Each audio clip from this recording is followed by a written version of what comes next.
if you were to estimate potential revenue from some of this, could you give an estimation of whether it's in five figures or six figures, or what that would look like potentially for you all? I mean, just in the short time that we've had you guys, I mean, provided everything pans out here in the next, a couple of months with some of the estimates we have out, I would say somewhere in the $100,000-$300,000 range.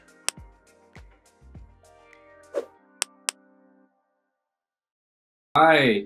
So Brett, how are you doing, sir? Doing good. Doing great. Awesome. Well, I'm glad we're going to have this conversation today, talk a little bit about growing commercial and, who you are. And, I've obviously loved getting to partner up over the last few months. But, would you mind just introducing yourself? Yeah, so my name is Brett Cadiente, and I work at for Servpro of Kailua here in beautiful Hawaii. That's a pretty amazing day today. Can't say the same everywhere else, but so I do. I work in marketing. I'm one of the business development managers, and I handle all of the field sales, and I actually do quite a bit of digital marketing as well for us. Fantastic. And for you, I guess over the years, would you? I guess what have been some of the challenges that maybe you've run into with trying to grow commercial in specific? I know that that's something that really every franchise wants to find more of. But what's been your, I guess, experience with maybe that side of things? Well, I would say it's tough to get in front of people, but I think some of it too, it's just being the marketer. I'm creating my own list. I'm tracking down my own people, and so sometimes you just have that oversight with, I wouldn't have thought to connect with that person, with this person. So I think it's just, it's challenging to find, get to the right person and get meetings with the right person. So. Yeah. No, 100%. I've been in the same boat. And I was going to say for you, what were some of the things that you would say made you guys curious about wanting to try out RocketLevel, I guess, in the first place? We're always trying, stuff on the marketing side of things here.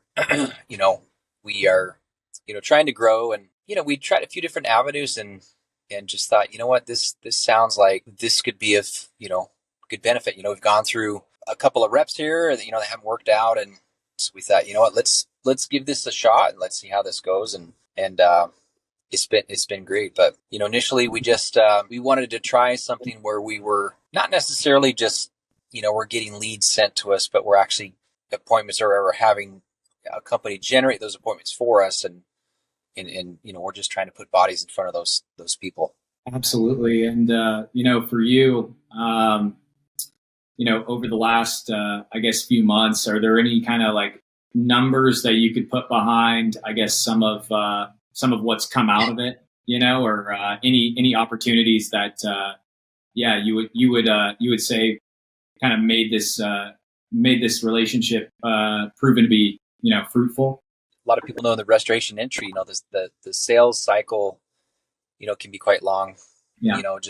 You might get in front of the right person, and then, they might not have that loss for a while. But, I've noticed that we're getting in front of, people that we haven't gotten in front of in the past. But we've had some pretty good opportunities. We have what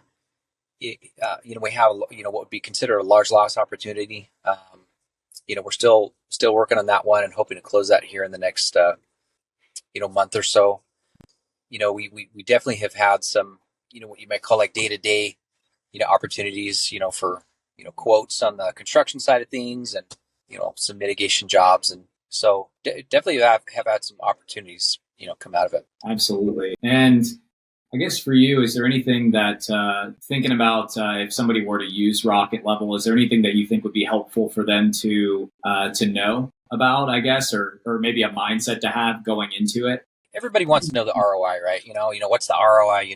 It's are you making money from it? And it's, to ask the question, it's yeah, but what do you value as a company? And, if you value your reps, getting in front of COIs, I think so much of the time we focus too much on prospecting, right? We think that, making calls, sending emails, and doing drive-bys, is where it's at. But, as a rep, I have a lot of success, doing what I call like a sales activity where I'm sitting down and I'm talking business with a prospective COI, trying to further that relationship. So anytime I can get in front of somebody and further something that doesn't have to do with prospecting, I think is super valuable. Yeah, that's something that I found that most people resonates with most folks is the fact that, the more that you can free up the time of yourself, the more opportunities that you'll have to be able to focus on following up and actually enriching, that relationship in itself. Is there anything you could share about how this has maybe changed your kind of typical prospecting cadence, I guess, partnering with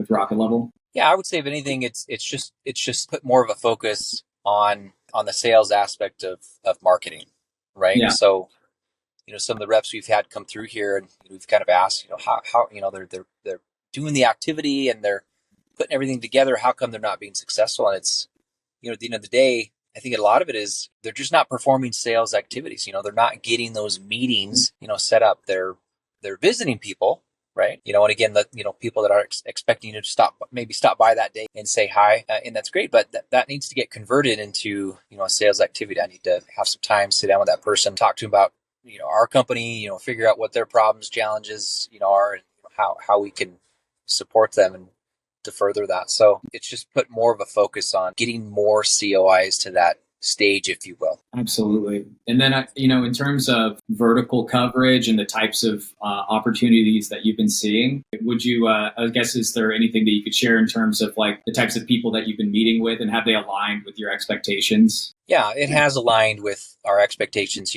We have anybody generate leads for a company, every now and then you have something that, it's not the greatest fit, but the overwhelming bulk of, the appointments that we've gone on are, on par with, where we want to be.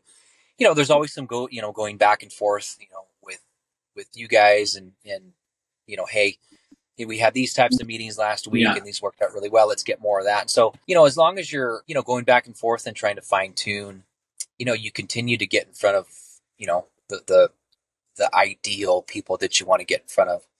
And I think sometimes when you just kind of leave things wide open and, well, let's see what you can do for us. It's, I don't feel like that approach, tends to work. You got to fine tune everything, every marketing venture that you do, you got to have some, back and forth, and you got to fine tune and whatnot. But, I enjoy the appointments that I go on. I mean, there's very few times when I go on an appointment and it's like, oh, okay, well that wasn't a good use of my time, But for the most part, it's always a good use of my time, whether it's with that COI or, maybe I got a reference from that particular COI and this, something I just wouldn't have thought of, So, yeah. Wonderful. I was going to say from, I guess, before using it until now, is there anything that you've noticed that has shifted, or any challenges that you had previously that been able to help out with, or anything that you would call out at all? There's only so much time in the day, the week, right? And if you're a marketer that's, you're producing, you've got jobs that are coming in, a lot of times you're tending to those jobs. You're trying to make sure that your COI is good, the job is going well, that everybody's on top of everything. And, if you're doing that, then you're doing less prospecting. And so it's great to have you guys in the background, lining up, considered to be, appointments with key contacts while I'm not having the time to do that, if that makes sense. Yeah, no, absolutely. And from your perspective, can you see this being something that would be a long-term fit for the franchise? Oh, for sure. I think it's been from the get-go. It's been a game changer. It's been super helpful for what I do. And again, there's been a number of COIs that I've connected with that are proving to be some very fruitful relationships. And so, yeah, for sure. Awesome. If you were to estimate potential revenue from some of this, is there could you give an estimation of whether it's in 5 figures or 6 figures, or what that would look like potentially for you all? It's always so tough. Yeah. I mean, in the beginning stages, right? Because of that long sales cycle. But I mean, just in the short time that we've had you guys, I mean, provided everything pans out here in the next, a couple of months with some of the estimates we have out, I would say somewhere in the $100,000-$300,000 range. Awesome.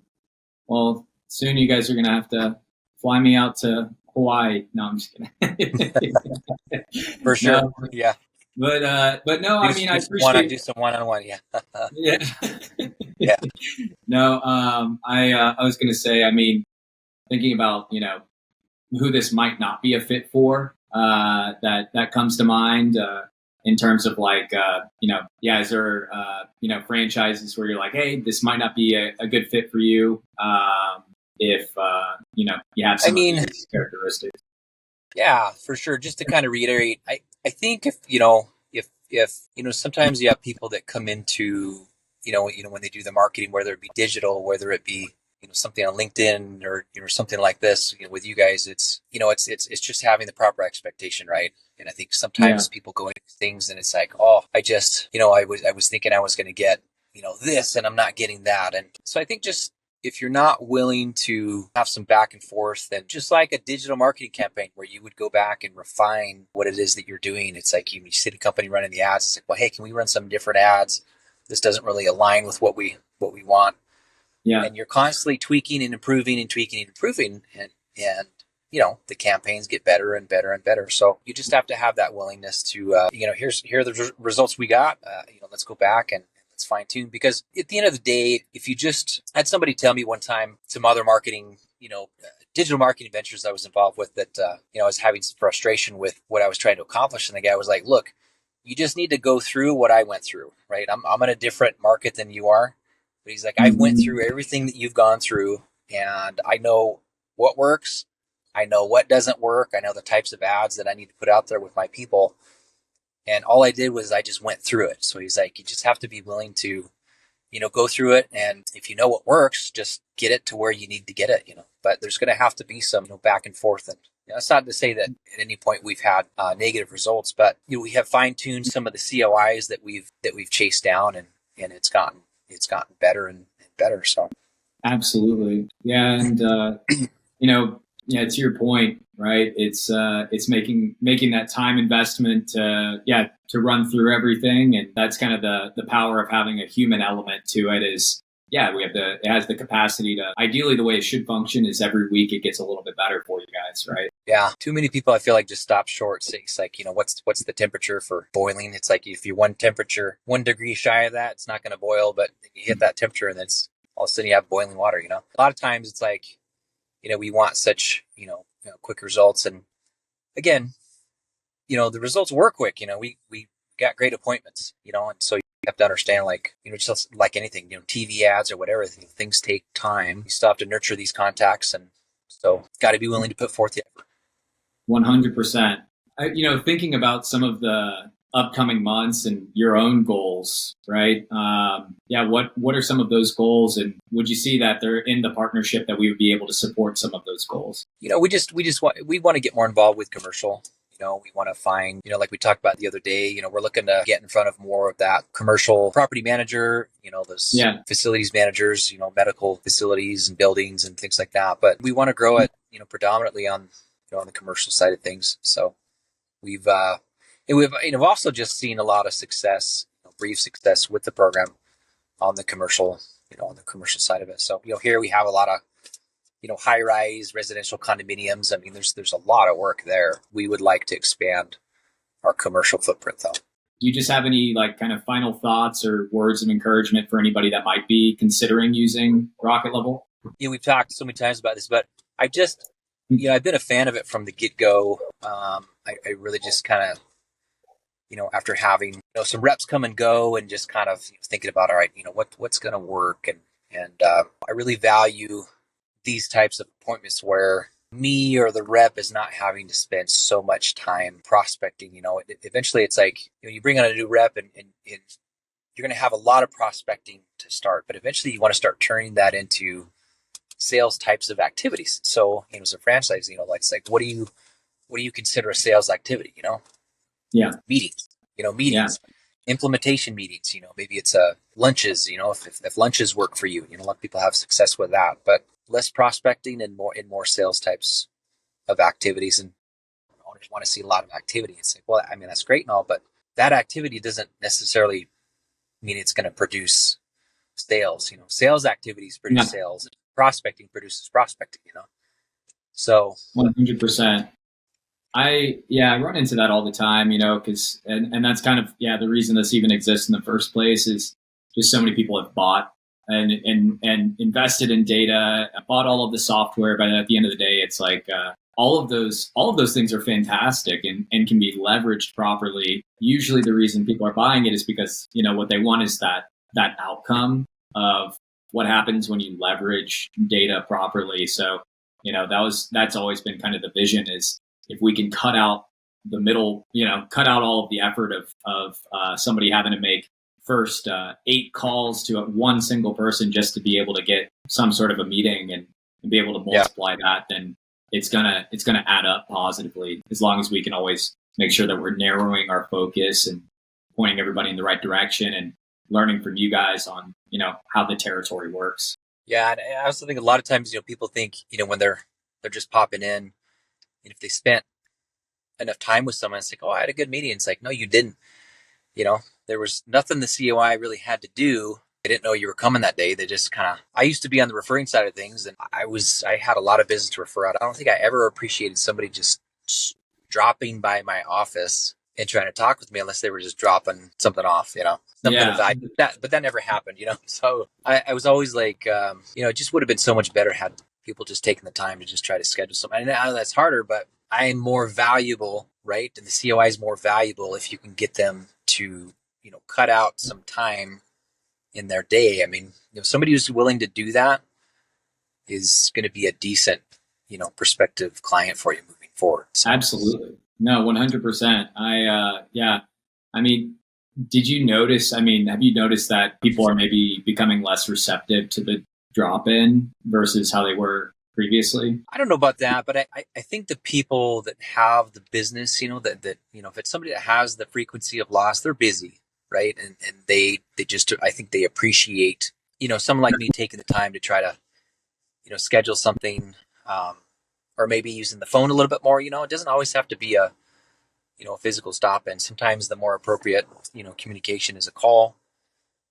Rare occasion it's an email, but those do work too sometimes, Yeah. But, whatever the most appropriate next form of communication is, what we ought to be doing. But cool. Man, I'm so glad we got to chat again, and it means a lot. And, you guys have been great partners. So I was going to say, we're trying to obviously spread the good word, and I'm only as good as you guys can share. So it's, it's fantastic getting to, this will be helpful for us. And obviously I'm going to make sure that, we can take care of you guys well into the future. So thanks for doing this. You've always been a great support.